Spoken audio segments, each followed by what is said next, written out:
Hello everyone, कैसे हो सब लोग। आई होप कि सब बहुत अच्छे से होंगे। इस वीडियो में हम डिस्कशन करने वाले हैं सेक्शन बी के क्वेश्चन नंबर 21 के सॉल्यूशन के बारे में। अगर आपने इसे प्रीवियस वीडियो अभी तक नहीं देखा है, साथ ही साथ आने वाले वीडियोस का सॉल्यूशन देखना चाहते हो तो कंप्लीट प्लेलिस्ट का लिंक मिलेगा आपको डिस्क्रिप्शन में, तो एक बार डिस्क्रिप्शन आप जरूर चेक कर लोगे। क्वेश्चन नंबर 21 क्या है? Find whether the following pair of linear equation is consistent और इनकंसिस्टेंट, यानी कि कंसिस्टेंट होगा या इनकंसिस्टेंट होगा, इसके बारे में बताना है। तो सबसे पहले ऐसा करते हैं कि कंसिस्टेंट का क्राइटेरिया देख लेते हैं, है ना, कि कंसिस्टेंट कब होता है। तो कंसिस्टेंस हमें दो केस में देखने को मिलता है। एक, जब उसका यूनिक सॉल्यूशन हो, और यूनिक सॉल्यूशन कब होता है? जब a1 बाई a2 इक्वल नहीं होता किसके? b1 बाई b2 के। और दूसरा कंसिस्टेंस कब होता है? जब हमें इनफाइनाइट सॉल्यूशन देखने को मिलता है। बताओ कैसा?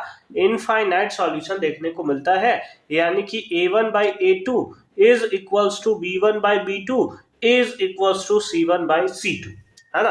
तो ये दोनों केसेस में ये कंसिस्टेंट होता है। इनकंसिस्टेंट का एक कंडीशन होता है, इन कंडीशन का केवल एक कंडीशन होता है, दैट इज नो सॉल्यूशन। क्या होता है? No solution. और नो सॉल्यूशन का क्राइटेरिया क्या होता है? a1 by a2 is equals to b1 by b2 is not equals to c1 by c2।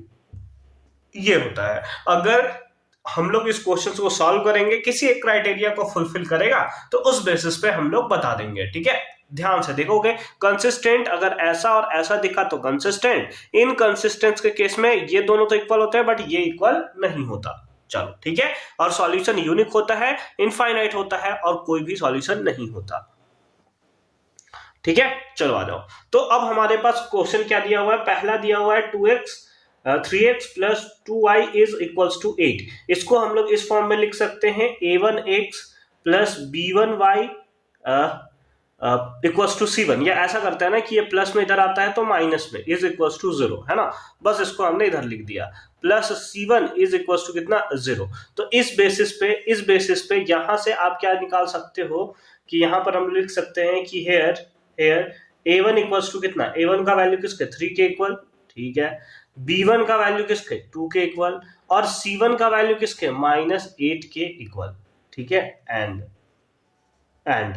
And इस केस में अगर हम लोग चेक करें, इस केस में तो कितना हो जाएगा? That is 6x minus 4y, और प्लस में इधर आया तो माइनस में, किसमें? That is -9 is equals to 0।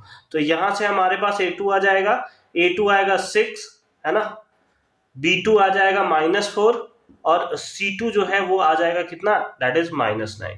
तो ये हो गया a2, ये हो गया b2, और ये हो गया c2। ठीक है। नो अब अगर हम लोग चलें तो हम लोगों को निकालना होगा कि a1 बाई a2 कितना आता है वैल्यू इसका? a1 बाई a2, है ना, a1 बाई a2 यानी कि 3/6 कितना आ जाएगा वैल्यू? 1/2 देखने को मिलेगा। ठीक है। फिर आ जाओ b1 बाई b2 निकाल लो। b1 बाई b2 कितना है? b1 है आपका 2 और b2 है आपका -4, तो ये आ जाएगा कितना? -1/2। क्या ये दोनों नंबर इक्वल है? 1/2 और -1/2 इक्वल होता है? नहीं इक्वल होता। इस बेसिस पे आप बोल सकते हो कि since a1 by a2 is not equals to b1 by b2, ये तो यूनिक सॉल्यूशन का था, कंसिस्टेंस के अंदर आता था। therefore the pair of linear equation is consistent। क्या होगा बता दो? दैट इज कंसिस्टेंट, ये हमें देखने को मिलेगा। ठीक है। आई होप कि ये पार्ट भी आपको एकदम क्लियर फॉर्म में समझ में आया होगा कि कैसे हमने इसका सॉल्यूशन जो है वो किया है। मिलते हैं आपसे अगली वीडियो में क्वेश्चन नंबर 22 के सॉल्यूशन के साथ। कंप्लीट लिस्ट का लिंक मिलेगा आपको डिस्क्रिप्शन में, तो एक बार डिस्क्रिप्शन आप जरूर चेक कर लोगे।